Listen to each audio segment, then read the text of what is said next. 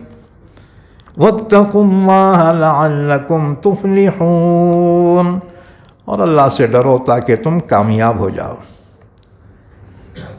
اس کے بعد ایک حدیث اور سن لو۔ امام قرطبی نے حدیث بیان کی ہے، رسول اللہ صلی اللہ علیہ وسلم ایک روز تقریر فرما رہے تھے، ایک شخص کو دیکھا دھوپ میں کھڑا ہے۔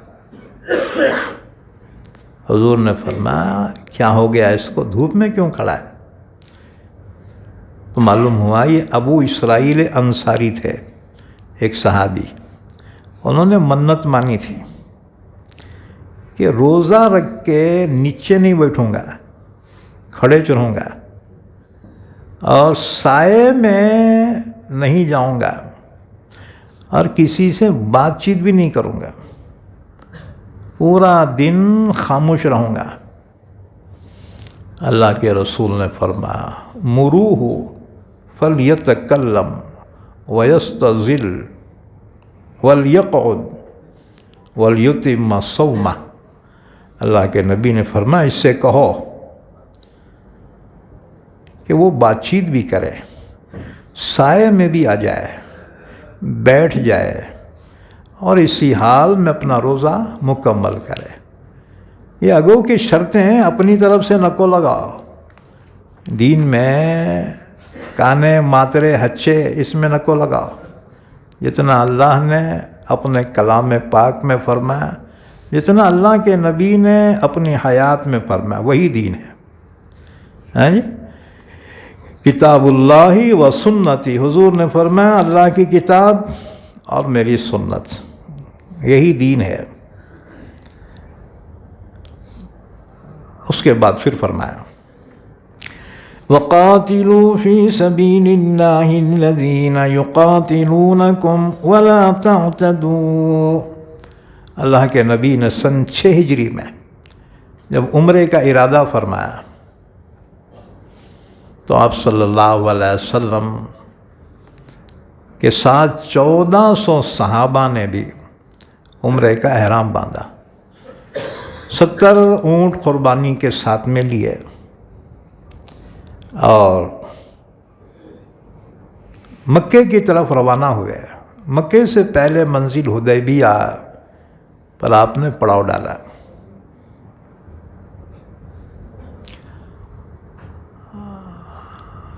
تو اس سے پہلے 3 جنگیں مکے والوں سے ہو چکی تھی۔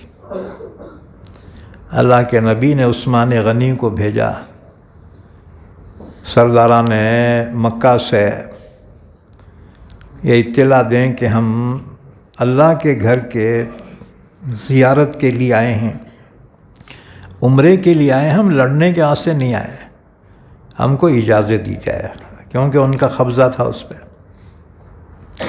مکے والوں نے اجازت دینے سے انکار کر دیا، ہم تمہارے کو اجازت تو نہیں دیں گے۔ اللہ کے نبی نے 1400 صحابہ سے بیعت لی کہ ہم تو ضرور جائیں گے، اگر کوئی رکاوٹ پیدا کرے تو ہم ان سے جنگ کریں گے۔ صحابہ کو خیال ہوا اگر جنگ ہو گئی تو پھر کیسا، کیونکہ حرم میں جنگ کرنا جائز نہیں ہے، یہ اللہ کا حرم ہے، یہاں پہ قتل و قتال، جنگ و جدال جائز نہیں ہے، یہاں ہتھیار اٹھانا درست نہیں ہے۔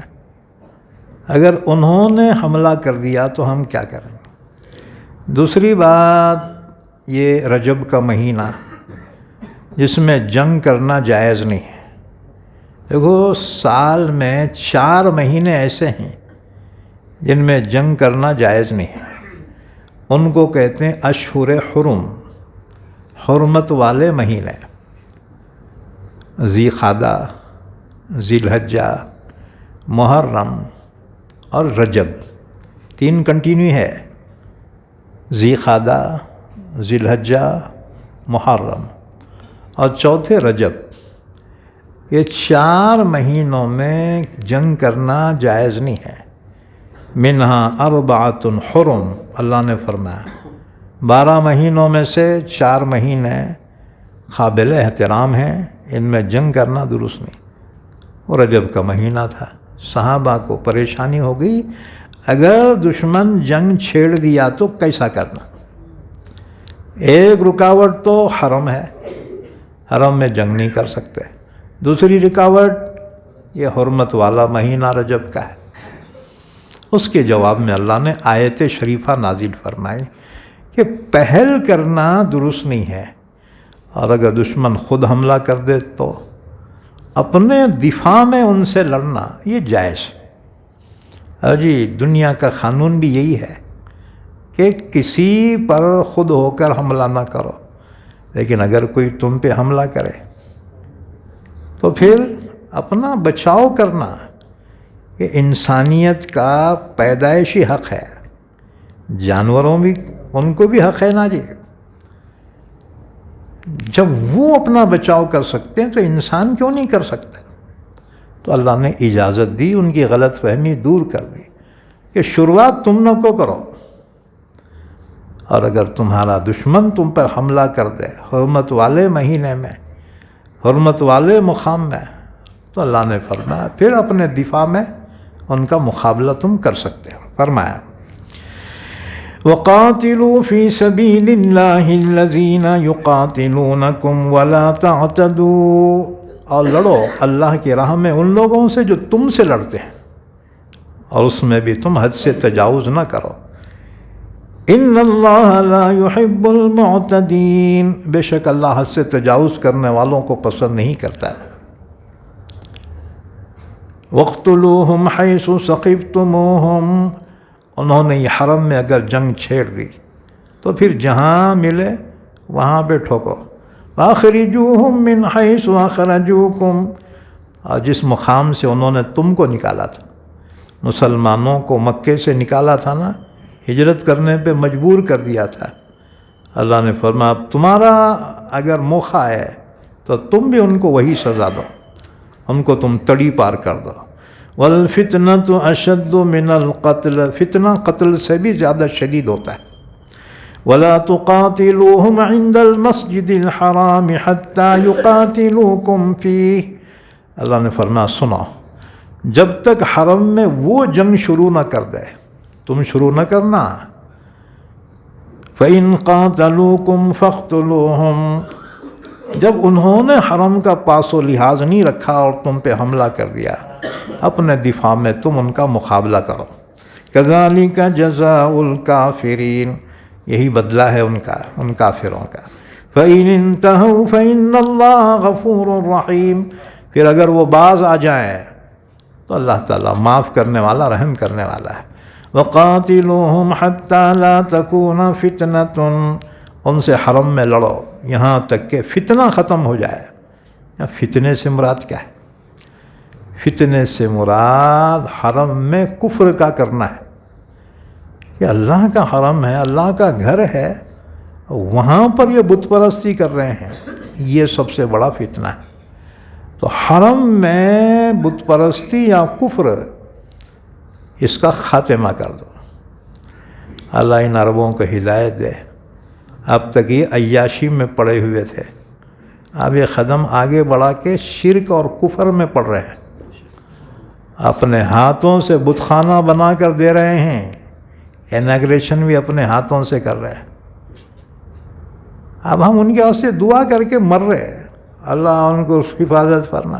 ارونو اگو کاما کرتے جا رہے بیٹے، ان کے لیے دعا کرو اللہ ان کو ہدایت عطا فرمائے، کیونکہ ہم عربوں کو گالی نہیں دے سکتے، بد دعا نہیں کر، کیونکہ حضور کے سگے ہیں نا وہ۔ جی ان کی ایک نسبت ہے اللہ کے نبی سے، اللہ کے نبی عرب تھے، وہ بھی عرب ہے۔ ایک حدیث سن لو، اللہ کے نبی نے فرمایا لا تسبوا العرب، عربوں کو گالی نہ کو دو۔ کیوں؟ لثلاث، تین وجہ سے۔ لأنی عربی، اس لیے کہ میں عربی ہوں، میں عرب ہوں۔ والقرآن عربی، قرآن عربی ہے۔ ولسان اہل الجنت عربی، جنتیوں کی زبان بھی عربی، پورے دفتر عربی ہیں وہاں۔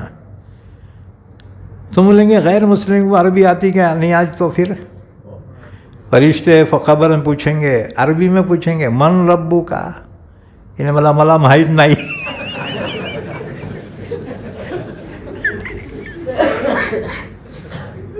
نہیں، مرتے ہی ہر ایک کو ایٹومیٹک عربی آ جاتی۔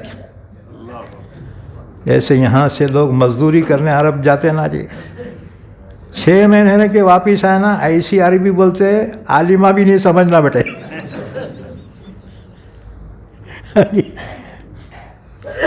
تو مرنے کے بعد فوراً عربی خود بخود آ جاتی، یاد رکھو۔ اچھا، اعمال نامہ جو پیش کیا جائے گا، ہر ایک کو دیا جائے گا نا، وہ عربی میں ہوگا، وہ رزلٹ پورا زندگی کا عربی میں ہوگا، اور اس کی ہیڈنگ بھی عربی ہوگی۔ ہیڈنگ کیا ہوگی؟ اقرا کتابک کفی بنفسک اليوم علیک حسیبا، لے اپنا رزلٹ خود پڑھ لے اور اپنے بارے میں خود حساب لے لے، کسی اور کے حساب کی ضرورت نہیں، تو اپنا حساب لینے کے لیے کافی۔ تو آخرت کے پورے دفتر عربی میں ہوں گے، تو مرنے کے بعد ایٹومیٹک عربی آ جائیں گے ہر ایک کو۔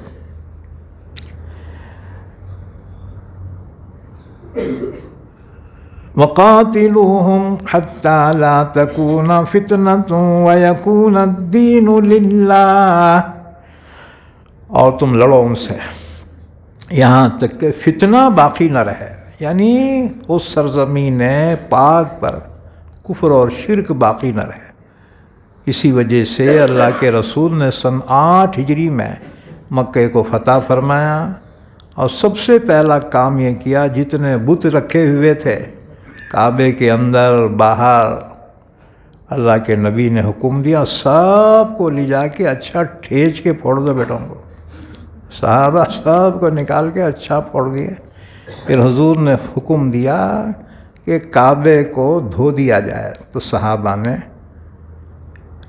ڈور رسیوں سے زمزم کے کنویں سے پانی نکال کر کعبۃ اللہ کو غسل دیا۔ پھر حضور کو اطلاع دی، آپ اندر داخل ہوئے اور آپ نے 8 رکعت نماز پڑھی۔ یا تو یہ فتح مکہ کے شکرانے کی نماز تھی، یا یہ چاشت کی نماز تھی، بہرحال۔ اس کے بعد حضور نے فرمایا اب شیطان مایوس ہو گیا ہے، اس سرزمین میں اب اس کی پوجا پاٹ نہیں ہوگی۔ اس لیے عربوں میں لاکھ کمیاں کوتاہیاں ہوں، لیکن ایک خوبی ہے، عرب توحید کے ماننے والے ہیں، ہاں جی، موحد ہیں، لیکن اب کچھ دنوں سے تو وہ کفر کی طرف مائل ہو رہے ہیں، ہاں جی، اللہ انہیں ہدایت دے۔ اس کے بعد پھر فرمایا الشہر الحرام بالشہر الحرام والحرمات قصاص، حرمت والے مہینے میں اگر مشرکین حملہ کر دیں تو اللہ نے اجازت دی، اپنا دفاع کر سکتے ہیں۔ اب رہے گی بات حرمت والا مہینہ تھا، پھر لڑے کیسا کیا؟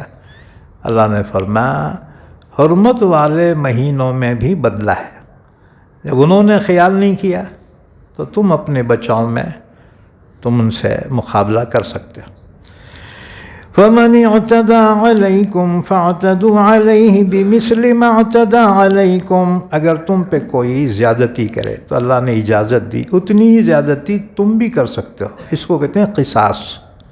قصاص درست ہے، انتقام درست ہے، لیکن اتنا ہی جتنا انہوں نے کیا ہے اتنا ہی کرو، زیادتی کرو گے تو تم ظالم ہو جاؤ گے۔ وَاتَّقُوا اللَّهَ، اللہ سے ڈرو، وَاعْلَمُوا أَنَّ اللَّهَ مَعَ الْمُتَّقِينَ، جان لو اللہ متقیوں کے ساتھ ہے۔ وَأَنفِقُوا فِي سَبِيلِ اللَّهِ، اللہ کی راہ میں خرچ کرو، جو بھی دینی کام ہے اس میں بخیلی نہ کرو، ہاں جی، کہیں مسجد تعمیر ہو رہی ہو اس میں بھی حصہ لو، جہاں دینی مدرسے میں بچے قرآن حدیث کی تعلیم حاصل کر رہے ہیں وہاں بھی خرچ کرو، بیواؤں کی مدد کرو، یتیموں کی مدد کرو، ہاں جی، غریبوں محتاجوں کی مدد کرو، کاروبار میں کوئی پریشان ہے، ہاں جی، اس کی مدد کرو۔ وَأَنفِقُوا فِي سَبِيلِ اللَّهِ، معلوم ہوا بخیلی اسلام میں اس کی گنجائش نہیں ہے، اور حدیث میں ہے بخیل جنت میں نہیں جائیں گا، ہاں جی، اس لیے اللہ کا دیا ہے، اللہ کے راہ میں دو، اللہ اور دیں گا۔ ہماری تھیوری یہ ہے خرچ کرے تو ختم ہو جاتا ہے، اللہ فرماتا نہیں، تم خرچ کرو اور دیتا ہوں، ہاں جی۔ آگے فرمایا وَأَحْسِنُوا وَلَا تُلْقُوا بِأَيْدِيكُمْ إِلَى التَّهْلُكَةِ، اپنے آپ کو ہلاکت میں مت ڈالو۔ وَأَحْسِنُوا، احسان کرو، إِنَّ اللَّهَ يُحِبُّ الْمُحْسِنِينَ، بے شک اللہ احسان کرنے والوں کو پسند فرماتا ہے۔ وَأَتِمُّوا الْحَجَّ وَالْعُمْرَةَ لِلَّهِ، حج اور عمرہ اگر احرام باندھ لیے اس کو ادھورا نہ کو چھوڑو، اس کو پورا کرو۔ ہاں اگر ایمرجنسی ہو جائے، فَإِنْ أُحْصِرْتُمْ، اگر تم کو روک دیا جائے، یعنی اگر دشمن رکاوٹ پیدا کرے، اچانک جو ہے حالات بدل جائیں، پھر کیا کرنا ہے؟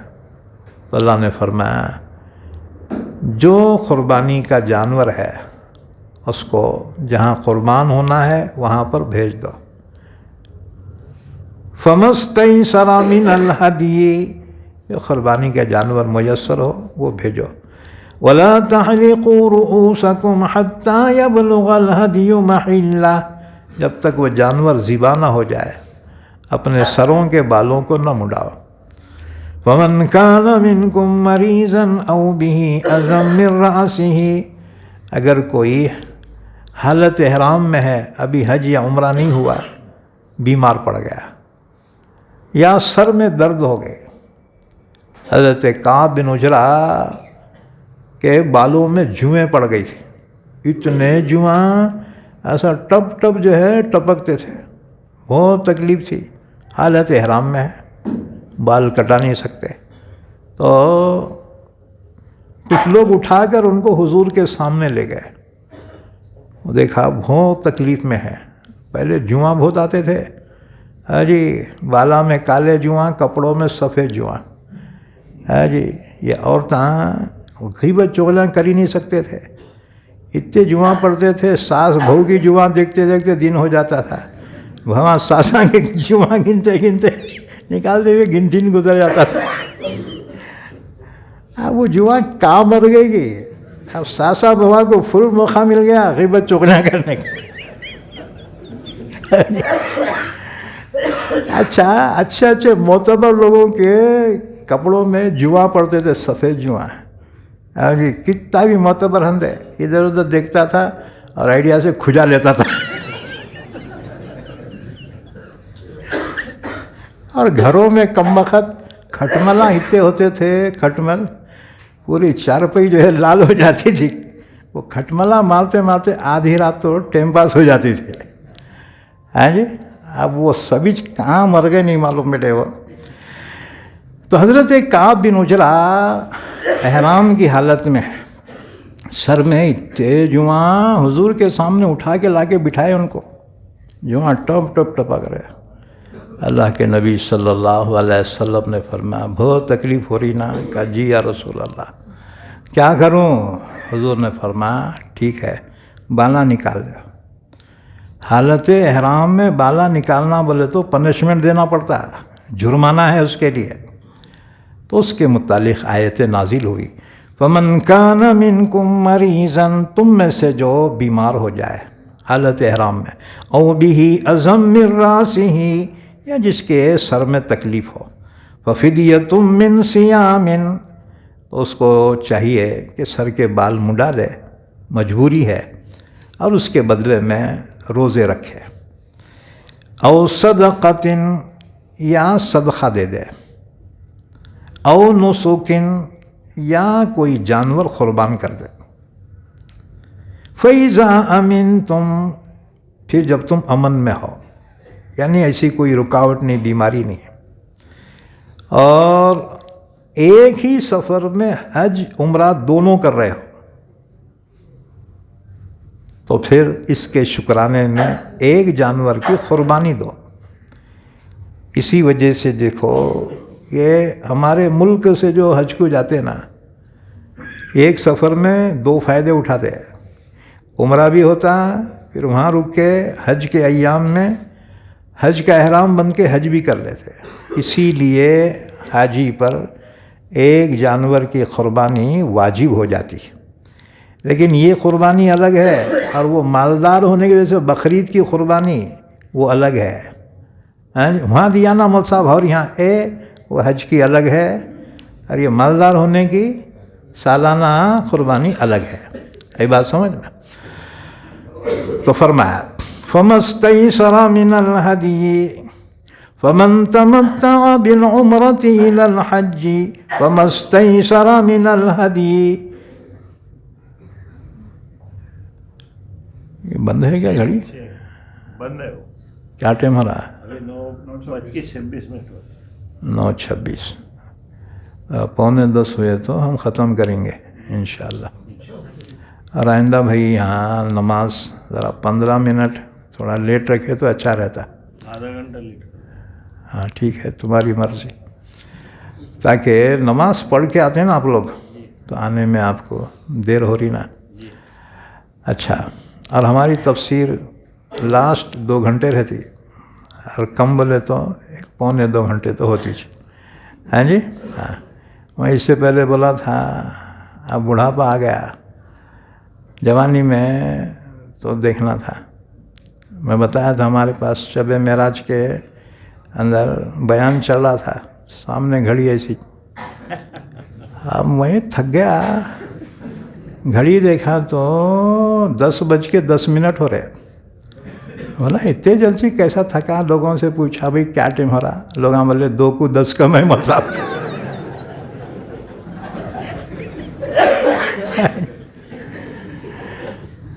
خیر وہ زمانہ گزر گیا، ابھی قرآن کی برکت ہے الحمدللہ. تو بہرحال اللہ تعالیٰ نے فرمایا جو شخص عمرے کے ساتھ حج کا فائدہ اٹھا لے، فَمَا اسْتَيْسَرَ مِنَ الْهَدْيِ، تو جو میسر ہو وہ قربانی دے دے. فَمَن لَّمْ يَجِدْ، اگر کوئی قربانی نہیں دے سکتا تو پھر کیا کرنا؟ اس کے بدلے میں 10 روزے رکھنا. 10 روزے رکھا تو قربانی معاف. مگر 10 روزے کی ترتیب کیا ہے؟ فصیام ثلاثۃ ایام فی الحج وسبعۃ اذا رجعتم، 3 روزے حج کے ایام میں رکھے اور باقی 7 واپس آنے کے بعد 7 رکھ لے، 3 اور 7 10، ٹوٹل مار کے دیے اللہ نے، تلک عشرۃ کاملہ، یہ ہو گئے پورے 10۔ لیکن اگر کوئی حج کے ایام میں روزے نہیں رکھ سکا تو پھر قربانی دینا ہی کمپلسری ہوگا۔ اچھا وہ 3 روزے کب رکھیں گا؟ کیونکہ 10 تاریخ کو ذی الحجہ کے روزہ نہیں رکھ سکتے، 10 11 12 13 یہ 4 دن روزے رکھنا جائز نہیں، اور رمضان کی عید میں بھی روزہ رکھنا جائز نہیں، سال بھر میں 5 دن روزہ رکھنا منع ہے۔ کیوں؟ ایام اکل و شرب، یہ 5 دنوں میں بندہ مہمان ہوتا ہے، اللہ میزبان ہوتا ہے۔ اللہ بولا زیادہ ہوشیاریاں نہ کو، روزے نہ کو رکھ، کھا، کیونکہ تو میرا مہمان ہے۔ اب کوئی تقوی کا حیضہ ہے، نہیں میں روزہ بھی رکھ سوں، فرشتے اتنے جوتے ماریں گے بیٹے اے تیرے دل سے نہیں ہے دین، دین وہی ہے جو اللہ کا حکم ہے، اللہ کے نبی کا طریقہ ہے۔ یہ 5 دن سال میں روزے رکھنا درست نہیں، تو اب یہ 3 روزے جو حج کے ایام میں رکھنا ہے تو کب سے شروع کرنا پڑیں گا؟ 7 8 9، 7 8 9 یہ 3 دن کے روزے رکھے اور 7 روزے واپس آنے کے بعد رکھ لے، تو قربانی کا جانور کی قربانی دینا اس سے معاف ہے۔ اور اگر یہ 3 دن نہیں ہو سکے ایام حج میں تو اب قربانی ہی دینا کمپلسری ہے۔ فرمایا فَمَن لَّمْ يَجِدْ فَصِيَامُ ثَلَاثَةِ أَيَّامٍ فِي الْحَجِّ وَسَبْعَةٍ إِذَا رَجَعْتُمْ تِلْكَ عَشَرَةٌ كَامِلَةٌ، جو قربانی نہیں دے سکے تو وہ 3 دن کے روزے رکھے ایام حج میں، اور 7 جب کہ تم واپس ہو جاؤ تب رکھے، یہ کل 10 روزے ہوئے۔ ذَلِكَ لِمَن لَّمْ يَكُنْ أَهْلُهُ حَاضِرِ الْمَسْجِدِ الْحَرَامِ، یہ قربانی کس پر ہے؟ جس کے گھر والے اور جس کا گھر مسجد حرام کے پاس نہ ہو، یعنی یہ باہر والوں کے لیے ہے۔ باہر والوں کہتے ہیں آفاقی، جو باہر سے حج کرنے کو آتے ہیں نا، تو وہ عمرہ اور حج ایک ہی سفر میں کر سکتے ہیں، کر لیے تو قربانی ہے۔ لیکن وہاں کے رہنے والے رہواشی، مکے میں رہنے والے جس کے گھراں ہیں، تو ان کے لیے حج اور عمرہ ایک سفر میں کرنا درست نہیں ہے، وہ صرف حج کرے۔ صرف حج کرنے کو افراد کہتے ہیں، اور حج اور عمرہ ایک سفر میں کرنے کو یا تو تمتع کہتے ہیں، جبکہ الگ الگ احرام باندھے، اور دونوں کا ملا کے ایک ساتھ باندھے اسے قران کہتے ہیں۔ سمجھ میں بات؟ اللہ کے نبی نے کون سا حج کیا؟ حج قران تھا۔ بعض صحابہ نے کہا حضور ہم کیسا کرنا؟ حضور نے فرمایا کیا تم قربانی کا جانور ساتھ میں لائے؟ کہ نہیں۔ کہاں پھر تم عمرہ کر کے احرام کھول دو اور حج کے ایام میں پھر حج کی نیت سے احرام لو۔ صحابہ نے کہا حضور آپ؟ انہوں نے کہا میں تو نیت کر کے چاہا، قربانی لے کر آیا، قربانی کے جا رہا ہوں۔ تو حضور کا حج قران تھا۔ بہت مشکل ہے حج قران، کیونکہ عمرہ کرنے کے بعد حج کے زمانے تک احرام کی پابندی کرنا پڑتا ہے۔ تو فرمایا ذَلِكَ لِمَن لَّمْ يَكُنْ أَهْلُهُ حَاضِرِ الْمَسْجِدِ الْحَرَامِ، یہ تمتع اس کے لیے ہے جس کے گھر والے وہاں مسجد حرام کے پاس نہ رہتے۔ وَاتَّقُوا اللَّهَ، اور اللہ سے ڈرو۔ وَاعْلَمُوا أَنَّ اللَّهَ شَدِيدُ الْعِقَابِ، جان لو کہ اللہ سخت پکڑ کرنے والا ہے۔ الحج اشہر معلومات، حج کے چند مہینے مقرر ہیں۔ کیا مطلب؟ حج سال میں کبھی بھی نہیں ہوتا، عمرہ ہوتا ہے کبھی بھی، حج کے لیے مہینے مخصوص ہیں۔ کون سے مہینے ہیں وہ؟ شوال، ذی قعدہ، ذی الحجہ کے 10 دن۔ حالانکہ حج ہوتا ہے 5 دنوں میں صرف، ایام حج صرف 5 ہے۔ ذی الحجہ کے مہینے کی 8ویں، 9ویں، 10ویں، 11ویں اور 12ویں تاریخ، ایام حج 5 ہے۔ لیکن اگر کوئی شوال کے مہینے میں حج کا احرام باندھ لے اور حج کرے حج کے دنوں میں تو درست ہے۔ اگر کوئی رمضان میں بند لیا تو درست نہیں۔ تو شوال، ذی قعدہ اور ذی الحجہ کے شروع کے 10 دن، اس کو فرمایا الحج اشہر معلومات، حج کے مقررہ مہینے ہیں۔ فمن فرض فیہن الحج، جو ان دنوں میں اپنے اوپر حج کو فرض کر لے، یعنی اس کا احرام باندھ لے۔ اب اس کی پابندیاں، کیا پابندی؟ فلا رفث، میاں بیوی کے تعلق قائم نہ کرے، نہ اس کے باتاں کرے، ہے جی، ولا فسوق، اور کوئی گناہ نہ کرے۔ یہاں گناہ سے مراد عام گناہ تو کبھی بھی نہیں کرنے کا، لیکن احرام باندھ کے کون سا گناہ نہ کرے؟ جس سے احرام ٹوٹ جاتا ہے، ایسے کام نہ کرے۔ مثلا احرام باندھنے کے بعد بال نہ مڈائے، یہ حکم مرد اور عورت دونوں کے لیے۔ نمبر 2، خوشبو نہ لگائے۔ نمبر 3، ناخن نہ کاٹے۔ نمبر 4، مرد سلے ہوئے کپڑے نہ پہنے، عورت پہن سکتی۔ اسی طرح سے مرد اپنے ٹخنے کھلے رکھے، ہاں جی، شوز نہیں پہن سکتے، عورت پہن سکتی۔ اسی طرح سے مرد اپنے سر کو کھلا رکھے، ڈھانپ نہیں سکتا۔ اور اسی طرح سے مرد عورت دونوں چہرے کو نہ ڈھانپے۔ نقاب کے واسطے کیا کرنا؟ وہ کیپ پہن لیے، اس کے اوپر سے نقاب ڈال لیے تو چہرے کو کپڑا نہیں لگتا۔ اسی طرح سے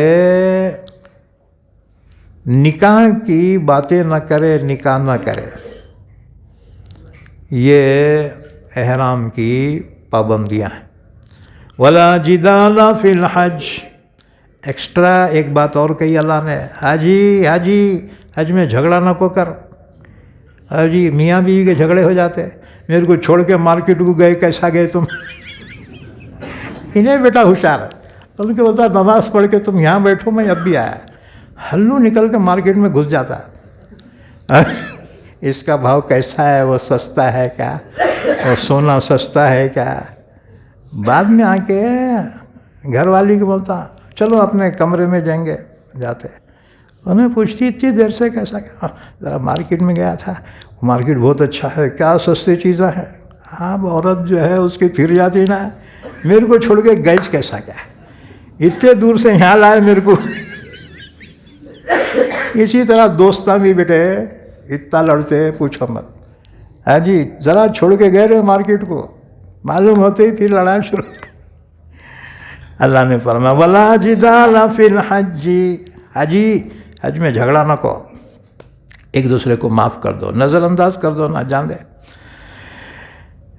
اچھا، یہاں جھگڑے سے مراد عام جھگڑا بھی ہو سکتا ہے، اصل جھگڑا جو زمانے جاہلیت کا تھا اس سے منع کیا گیا۔ زمانے جاہلیت کا جھگڑا کیا تھا؟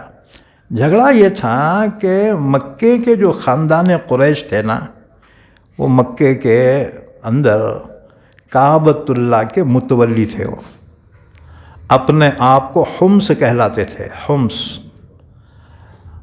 یہ لوگ حج کے دنوں میں مزدلفہ تک جاتے تھے، عرفات نہیں جاتے تھے، کیونکہ مزدلفہ تک حرم کے حدود ہیں اور عرفات جو ہے وہ حرم کے باہر ہے۔ اس لیے وہاں جو مسجد ہے نا، مسجد نمرہ، وہ پوری مسجد جو ہے حرم میں نہیں آتی، کچھ حصہ حرم میں آتا اس کا، تو حرم سے باہر ہے۔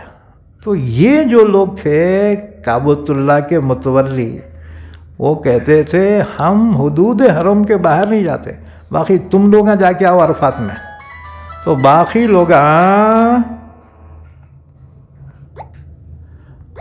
لوگ عرفات میں جاتے تھے، اور یہ بیٹے مزدلفہ میں رک جاتے تھے، کہتے تھے ہم سے ہیں، ہم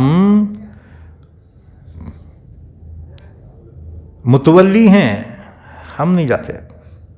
اب وہ لوگ وہاں سے آنا، پھر ان کے ساتھ ریٹرن ہوتے تھے۔ ایک جھگڑا یہ تھا۔ اسی طرح سے اور بھی پرانے جھگڑے تھے ان کے جاہلیت کے۔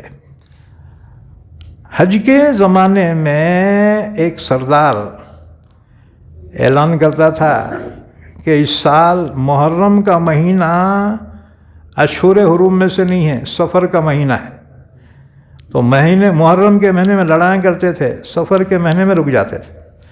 کسی سال اعلان کرتا تھا بھئی اس سال جو ہے محرم کا مہینہ وہ اشہر حرم میں سے ہے۔ تو یہ کئی جھگڑے تھے ان کے۔ حج 9 تاریخ کو ہوں گا کہ 10 تاریخ کو، یہ بھی ایک پرانا جھگڑا تھا۔ اللہ نے فرمایا کہ اپنے نبی کے ذریعے سے جو تمہیں حج کا طریقہ بیان کیا گیا ہے وہ طریقہ اختیار کرو۔ اسی لیے حضور جب حجۃ الوداع میں آئے، تقریباً 1,40,000 صحابیات حج میں آپ کے ساتھ تھے۔ آپ فرماتے تھے خذوا عنی، لوگوں مجھ سے حج کے طریقے سیکھو، مجھ سے حج سے طریقے سیکھو۔ تو اب فائنل ہو گیا، اللہ کے نبی نے جیسا حج کیا ہے وہی حج کرنا ہے، اور پرانے جھگڑے ختم۔ وَمَا تَفْعَلُوا مِنْ خَيْرٍ يَعْلَمُهُ اللَّهُ، جو کچھ نیک کام کرو گے نا اللہ اس کو جانتا ہے۔ وَتَزَوَّدُوا، حج کو جانے کا رہا تو ذرا توشہ پانی ساتھ میں لے کے جاؤ۔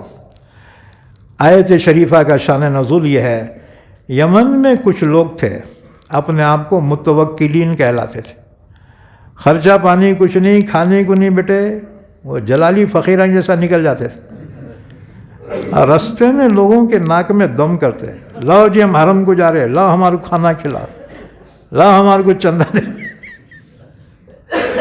اچھا پھر مکے میں آ کر وہ وہاں کے خاندان قریش پہ بوجھ بن جاتے تھے، لاؤ جی ہم اللہ کے گھر کے مہمان ہیں، کھانا کھلاؤ، ہمارے کو کپڑے دو۔ لوگ تنگ آ گئے تھے جلالی فقیروں سے۔ اللہ نے آیت شریفہ نازل فرمائی، وَتَزَوَّدُوا فَإِنَّ خَيْرَ الزَّادِ التَّقْوَىٰ، حج کو جانے کا ہے نا توشہ لے لو۔ اب توشے کی ضرورت نہیں ہے، پیسے بھر دیے تو وہاں ہوٹلوں میں کھانا ملتا تمہارے کو، اور جی اور سواری کے پیسے بھر دیے تو انہوں جہازوں میں لے جاتے تمہارے کو۔ زاد اور راحلہ، حج میں 2 چیزیں ضروری ہیں، زاد یعنی توشہ، راحلہ بولے تو سواری وہاں تک جانے کی۔ فَإِنَّ خَيْرَ الزَّادِ التَّقْوَىٰ، بہترین توشہ تقویٰ ہے، پرہیزگاری۔ وَاتَّقُونِ يَا أُولِي الْأَلْبَابِ، اللہ نے فرمایا عقل مندو مجھ ہی سے ڈرو۔ لَيْسَ عَلَيْكُمْ جُنَاحٌ أَن تَبْتَغُوا فَضْلًا مِّن رَبِّكُمْ۔ اچھا لوگ بولتے ہیں حج کو گئے تو خالی عبادت کرنا، وہاں کچھ لینا نہیں دینا نہیں، تمہارا کون بولا؟ خرید و فروخت کر سکتے، عبادت کے وقت عبادت، باقی ٹائم ملا تو کیا کریں گے؟ خرید سکتے۔ کچھ لوگ حضور کے زمانے میں اونٹ حاجیوں کو کرائے پہ دیتے تھے، اس زمانے میں سواریاں نہیں تھی نا، اونٹ پہ حج کرتے تھے لوگ، تو وہ اونٹاں والے ان کو اونٹوں پہ بٹھا کے حج کراتے تھے اور کرائے کے پیسے لیتے تھے۔ انہوں نے حضور کے خدمت میں آ کر مسئلہ پوچھا، یا رسول اللہ صلی اللہ علیہ وسلم ہم اپنے اونٹ حاجیوں کو کرائے پر دیتے ہیں اور خود بھی ہم بھی احرام باندھ لیتے حج کا، کرائے کا کرایہ بھی ملتا اور حج کا حج بھی ہو جاتا ہے، حضور یہ حج صحیح ہے کیا؟ حضور نے فرمایا حج کی ارکان ادا کرتے ہو؟ کہ جی۔ فرمایا بے شک حج بھی ہوا، تجارت بھی ہو گئی تمہاری۔ تو معلوم ہوا وہاں جا کے خرید و فروخت کرنا کوئی حرام و ناجائز نہیں ہے۔ اسلام سنیاسی بننے کا حکم نہیں دیتا، عبادت کے وقت عبادت کرو، اور ٹائم ملا خرید و فروخت بھی کر سکتے ہو۔ تو فرمایا لیس علیکم جناح ان تبتغوا فضلا من ربکم، تم پر کوئی گناہ نہیں ہے کہ تم اپنے رب کی روزی تلاش کرو۔ فَإِذَا أَفَضْتُم مِّنْ عَرَفَاتٍ، جب عرفات سے تم لوٹو، فَاذْكُرُوا اللَّهَ عِندَ الْمَشْعَرِ الْحَرَامِ، دیکھو وقوف عرفائی حج ہے۔ اگر کوئی سب جگہ گیا اور عرفات نہیں گیا انہیں حج ہی نہیں ہوتا۔ ہاں جی، عرفات میں تھوڑی دیر بھی رکنا وہ حج ہی ہو جاتا ہے۔ اسی لیے جو بیمار دواخانوں میں ہوتے ہیں نا، تو گورنمنٹ کی باضابطہ ایمبولینس بیماروں کو ڈال کے عرفات میں سے ان کو گزارتی ہے، وہ حجی بن جاتے ہیں۔ تو وقوف عرفائی حج ہے، یہ 9 ذی الحجہ کو ہوتا ہے۔ وَاذْكُرُوهُ كَمَا هَدَاكُمْ، اچھا فرمایا جب عرفات سے لوٹو، فَاذْكُرُوا اللَّهَ عِندَ الْمَشْعَرِ الْحَرَامِ، مشعر حرام کے پاس اللہ کا ذکر کرو۔ مشعر حرام مزدلفہ کی پہاڑیاں ہیں، تو مزدلفہ میں رات میں قیام کرنا اور فجر کے بعد تھوڑی دیر رکنا، اسی کو وقوف مزدلفہ کہا جاتا ہے، یہ واجب ہے۔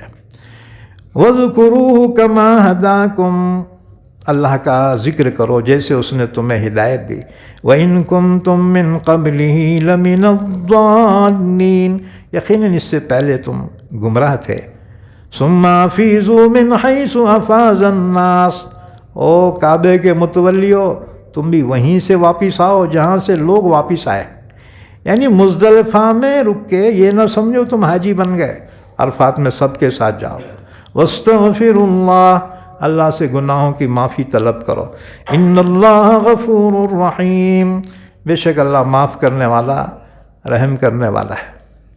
فَإِذَا قَضَيْتُم مَّنَاسِكَكُمْ فَاذْكُرُوا اللَّهَ كَذِكْرِكُمْ آبَاءَكُمْ أَوْ أَشَدَّ ذِكْرًا، جب مناسک حج ادا ہو جائے اب مینا جاؤ اور مینا میں اللہ کا ذکر کرو۔ زمانے جاہلیت میں یہ عرب کے مشرکین بھی حج کرتے تھے، انہوں کیا کرتے تھے، مینا میں مزدلفہ میں بڑے بڑے جلسے لیتے تھے، مشاعرے کرتے تھے، اور مشاعرے میں ہم اپنے باپ دادا کی تعریف، ہمارا باپ وہ تھا، وہ جنگ میں وہ مارا۔ اللہ نے فرمایا باپ دادا کی تعریفیں کرتے تھے نا، اب اللہ کی تعریف کرو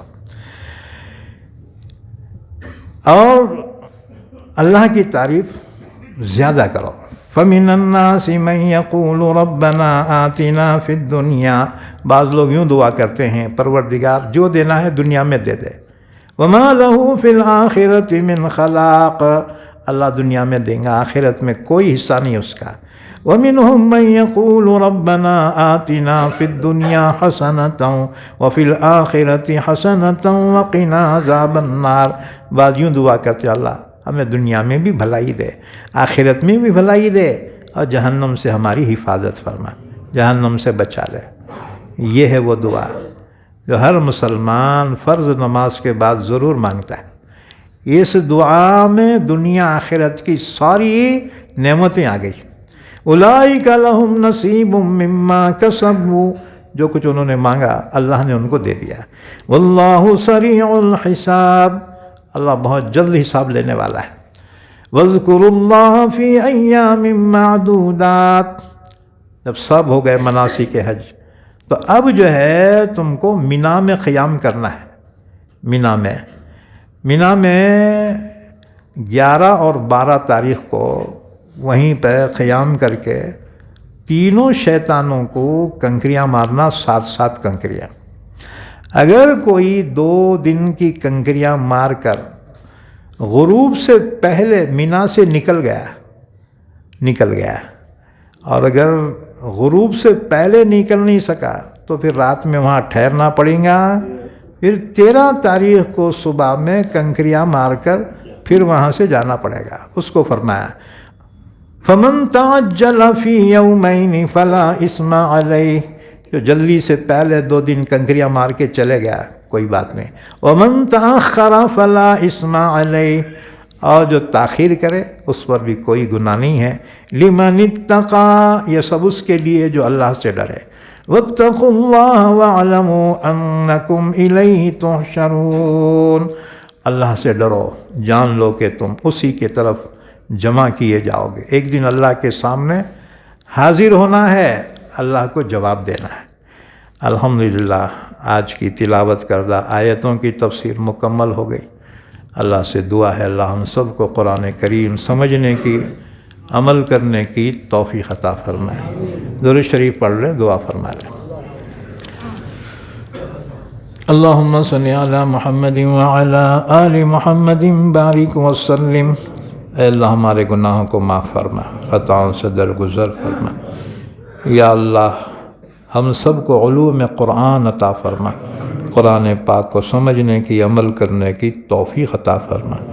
یا اللہ اس قرآن کی مجلس میں جو بھائی اور بہنیں حاضر ہیں، ہر ایک کی جائز تمنائیں، دلی مرادوں کو پورا فرما۔ یا اللہ ہمارے مرحومین کی مغفرت فرما، سب کو جنت الفردوس عطا فرما۔ ہمارے بیماروں کو شفائے کامل عطا فرما، پریشان حالوں کی پریشانی دور فرما، حاجت مندوں کی حاجت روائی فرما، مقروضوں کے قرض کی ادائیگی کے فیصلے فرما۔ جب تک زندہ رکھ ہم تمام کو اسلام پر زندہ رکھ اور خاتمہ ایمان پر فرما۔ وصلی اللہ علی نبینا محمد وعلی آلہ وصحبہ اجمعین برحمتک یا ارحم الراحمین۔